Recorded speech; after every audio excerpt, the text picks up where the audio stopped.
January 12. We never forget that. I think 500,000 people is dead in the earthquake day, January 12. My heart very hurt. This thing I never forget in my life.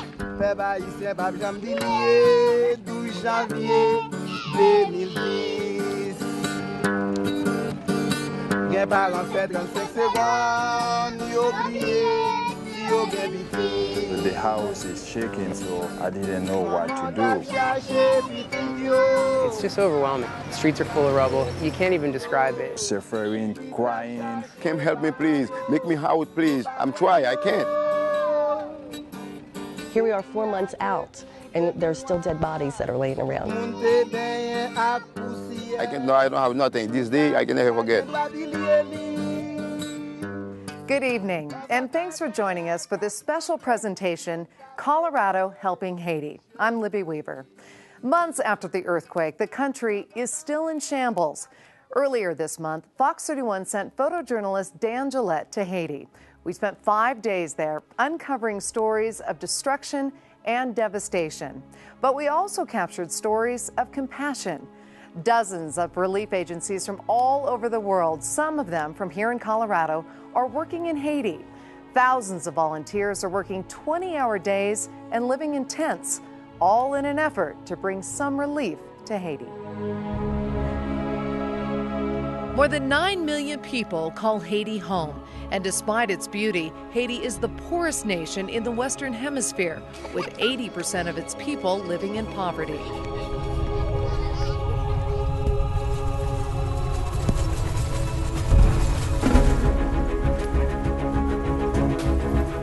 So when the magnitude 7 earthquake struck near the capital of Port-au-Prince in January, the devastation was widespread. The shaking lasted 35 seconds. It was a big shake. I mean, we actually thought it was something that hit the building. The damage left behind will take decades to repair.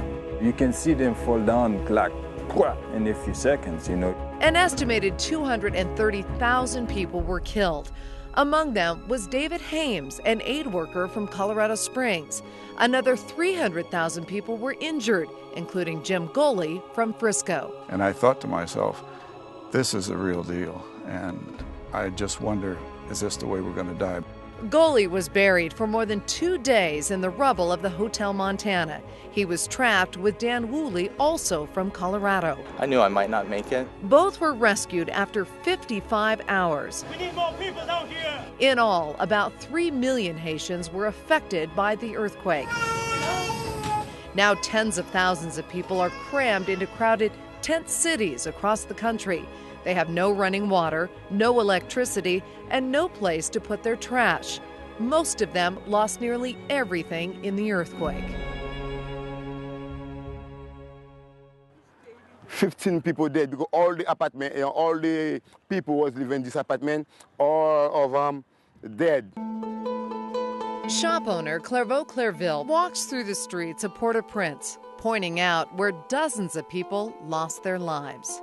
We're here, I think 11 people died down here. And where they have a lot of apartments, there are 14 people dead. He points to piles of rubble and describes what it once was. Apartment, big apartment. It was 5 level, 5. So big apartment, it was a lot of people live in the first one and the last one, all of them to the last one, 5. And months later, many of them are still buried. The people I know, 6 or 7 people I know, their name is still in the concrete.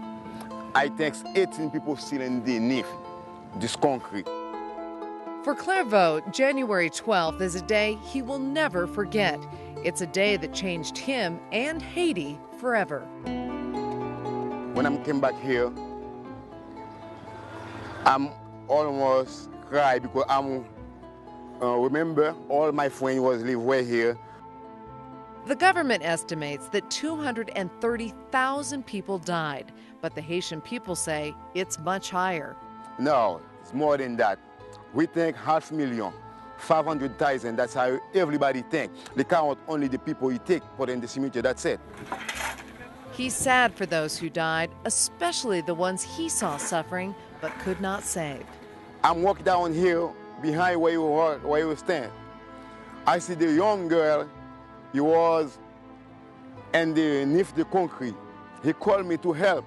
When I'm walk close with her, I'm talk to her, she talk to me. She can see me, I see her. He can see the pain and suffering on her face.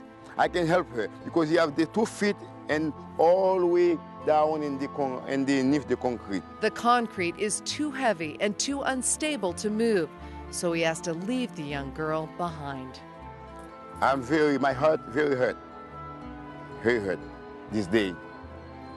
The thing I never forgot. The memories of death and destruction are all around him. I know him, he is 11 years old. This little boy is 11 years old. While those images still haunt the Haitian people, they are trying to move forward, and they're getting help from all over the world and Colorado. 2 local organizations are providing services and supplies needed for survival. One is providing clean drinking water, the other, medical supplies. Since the earthquake, we have delivered 19 semi-truck trailers full of medical relief into Haiti. Doing our best here. From this warehouse in Colorado to this hospital being rebuilt in Haiti, Project Cure is helping save the lives of thousands. What made this Haiti project so special was the people from the city of Denver really stepped up. From our community, they stepped up and they said, we want to help.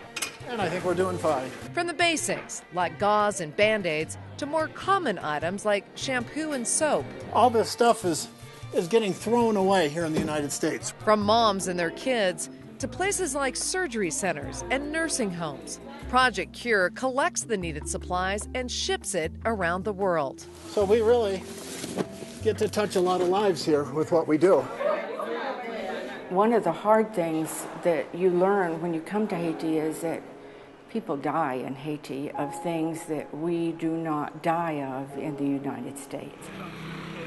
This is Hospital St. Croix. This hospital has been in the community since 1968. It was closed before the earthquake struck, but the doors reopened when the ground stopped shaking. Of course, the hospital immediately after the earthquake saw enormous numbers of injuries.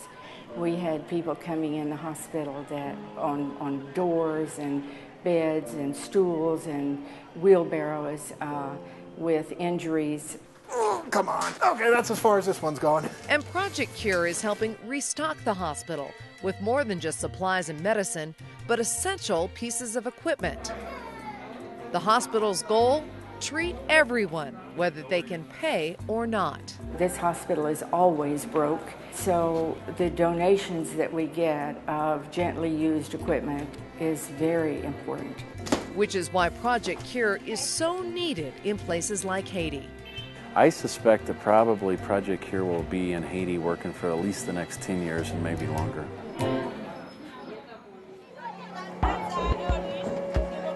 The day begins early in Haiti. The hot sun is already beating down on the busy people. It's clear this town is deprived of most modern conveniences. Getting drinking water was a problem in Haiti even before the earthquake. The drinking water from the ravine, the drinking water from backwater, from everywhere else, nobody's supposed to drink those water. But when the earthquake severely damaged the already tainted public water system, a lot of people drinking the water from the city water, and a lot of kids keep getting diarrhea, and they're getting sick with the bad water. It was a blessing in disguise. People now walk miles to receive free, clean drinking water. They crowd around the machines with buckets in hand, desperate to fill them with the most basic and precious resource. They fill their containers from a Sunspring water purification system. And what it is a 5,000 gallon a day microbiological water purifier. And what that means is we can take groundwater or surface water, and every drop that comes out of it is bacteriologically safe to drink. 70 to 80% of the diseases that people have, from children to old people, it's based on not having access to pure water. The Sunspring water system is designed by a Colorado company called Innovative Water Technology, and it's manufactured in Rocky Ford. It took a lot of testing, a lot of research and development. Jack Barker, president of IWT, knew that his Sunspring could have an immediate impact and save thousands of lives in Haiti. The machine removes bacteria, viruses, and parasites from the water. The raw water comes in the back here and then goes through pre-filtration and then through membrane ultrafiltration, which is the same technology available in the U.S. for public water systems. It's unique because it's completely self-contained. It runs during the day, it runs off the solar panels and charges batteries in the bottom. We estimated it up to 10,000 people per day with safe drinking water. But for the people it serves, it's more. It's definitely a great blessing, very important to each and every community. It saves life, yeah, that's the thing, yeah, it saves life.